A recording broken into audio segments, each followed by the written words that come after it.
বর্তমান অন্তর্বর্তীকালীন সরকার অধ্যাপক ডাক্তার মোহাম্মদ ইউনূস সাহেবের কাছে আমার আকুল আবেদন, সারা ঢাকাতে প্রায় 10 লক্ষ অটো যদি ড্রাইভার থাকে, তার সাথে 50 লক্ষ পরিবার আছে, এরা যেন নিরাশ না হয়। এখন রোড ম্যাপ হোক, গাড়ির লাইসেন্স হোক, ড্রাইভিং লাইসেন্স হোক,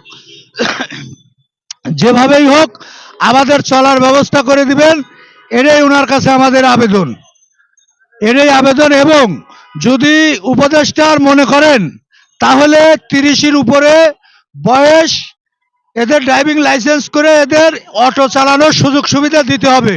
না হলে এই দেশে চুরি, ছিনতাই, ডাকাতি বেড়ে যাবে, মাদক বেড়ে যাবে।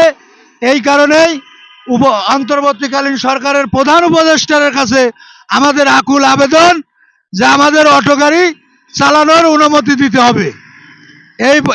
এই বলে আমার কথা আমি শেষ করছি।